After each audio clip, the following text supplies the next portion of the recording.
Boiling को मैंने पकड़ा है और पूल बॉइलिंग के थ्रू हम देखते हैं बॉइलिंग कैसे क्रिएट होती है। ठीक है, ओके।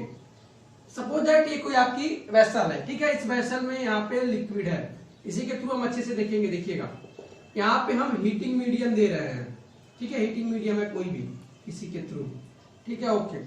अब सपोज दैट कि यार जब हमने इसको यहाँ पे हीट देना स्टार्ट किया, ध्यान दीजिएगा, जब मैंने हीट देना स्टार्ट किया तो क्या होगा, पहले यहाँ की जो वाटर होगी, वाटर को मैंने एज्यूम कर रखा है, ये क्या होंगे, बबल्स बनना क्रिएट हो जाएंगे। पहले क्या होगा, नीचे बबल्स बनना कैसे क्रिएट होंगे, तो तुरंत डेंसिटी डिफरेंस की वजह से क्या होगा, क्योंकि इसकी डेंसिटी अब कम हो चुकी रहेगी, इसकी डेंसिटी ज्यादा होगी, तो इस डेंसिटी डिफरेंस की वजह से या क्या होगा, बबल्स जैसे ही क्रिएट होंगे, लेकिन चूंकि डेंसिटी डिफरेंस है तो डेंसिटी डिफरेंस होने की वजह से बबल्स क्या होंगे, ऊपर जाने की कोशिश करेंगे, लेकिन डेंसिटी डिफरेंस की वजह से वो बबल्स बीच में जाके ही, यहीं पे कहीं बीच में जाके क्या होंगे, डिस्ट्रीब्यूट हो जाएंगे।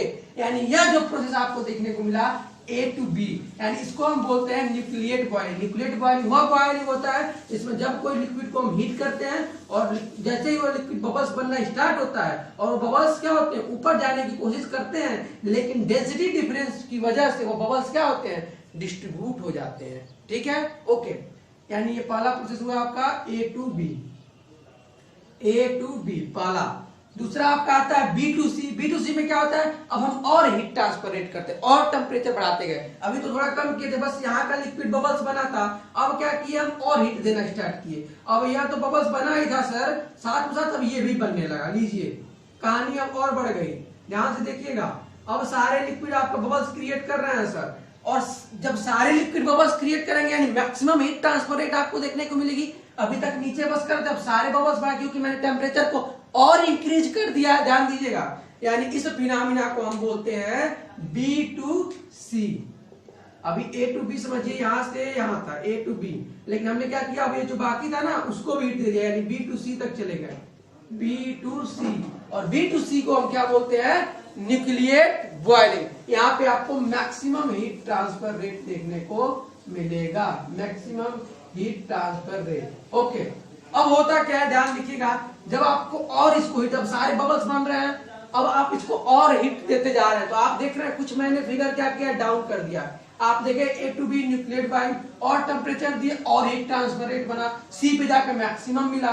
फिर आप देख रहे हैं मैंने कुछ डाउन कर दिया है, ठीक है, जो इसको C को बोलते हैं न्यूक्लिएट बॉइलिंग। जब आप देखते हैं C to D, जिसको मैंने ट्रांजिशन स्टेट दे रखा है, D नाम रखा है, C to D, उसमें क्या होता है, जब यह बबल्स जब सारे बबल्स एक दूसरे से बबल्स क्रिएट कर रहे थे, तो वो क्या करेंगे, एक दूसरे से कंबाइन होने लगते हैं, एक दूसरे से मर्ज होने लगते हैं। ये बबल्स इससे अटैच होगा, ये बबल इससे अटैच होगा, ये बबल्स इससे अटैच होगा।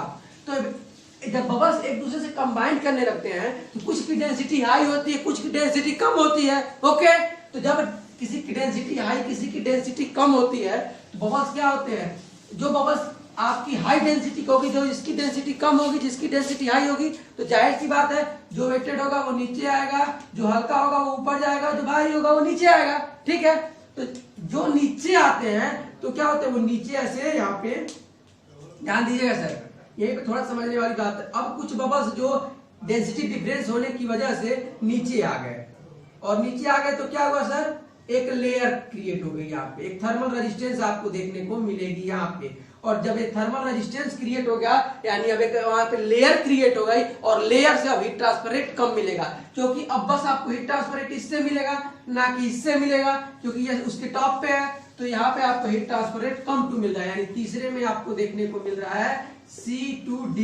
C to D को बोलते हैं ट्रांजिशन स्टेट। इसमें हीट ट्रांसफर रेट कम हो जा रहा है, क्यों हो रहा है, क्योंकि बबल्स एक दूसरे से कंबाइन हो जा रहे हैं और एक लेयर का थर्मल रेजिस्टेंस की तरह बिहेव कर रहे हैं। ओके, ठीक है।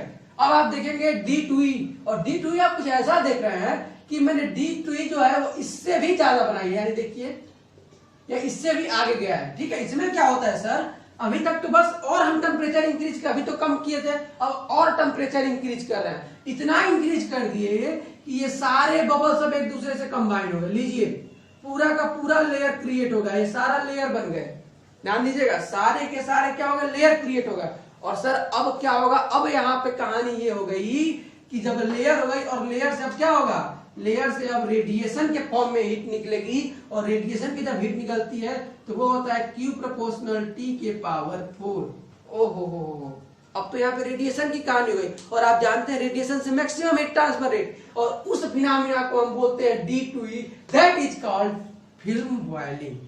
ठीक है, फिल्म बॉयलिंग भी बोल सकते हैं, और या तो फिल्म बॉयलिंग, या आप इसको रेडिएशन भी बोल सकते हैं। ठीक है, रेडिएशन बॉयलिंग भी बोल सकते हैं। ठीक है, तो एक बार आपको रिवाइज करा दूं कि जब मैंने किसी लिक्विड को हीट दिया, कम टेम्परेचर अभी था, तो उसके बबल्स बनने क्रिएट हुए, लेकिन बबल्स बनने के लिए जैसे बबल्स ऊपर जाने की कोशिश कर रहे थे, डेंसिटी डिफरेंस की वजह से वो क्या हुआ, डिस्ट्रीब्यूट हो जा रहे थे। उस फिनोमेना को हम A2B बोलते हैं, न्यूक्लिएट बॉयलिंग। लेकिन हम और टेम्परेचर बढ़ा देंगे, अब सारे बबल्स क्रिएट हो गए, और जब सारे बबल्स क्रिएट हो गए तो मैक्सिमम हीट ट्रांसफर रेट, उसे बोलते हैं B2C, न्यूक्लिएट बॉयलिंग। C2D मैंने ट्रांजिशन स्टेट दिखाया, क्योंकि जब सारे बबल्स अब एक दूसरे से कंबाइन कर लिए, तो बबल्स एक दूसरे से कंबाइन करेंगे तो डेंसिटी डिफरेंस होगा, डेंसिटी डिफरेंस होने की वजह से वो नीचे आएंगे और थर्मल रेजिस्टेंस की तरह बिहेव करेंगे, उसको मैंने ट्रांजिशन स्टेट बोला। अब D2E मैंने फिल्म बॉयलिंग या रेडिएशन बॉयलिंग भी बोल सकते हैं।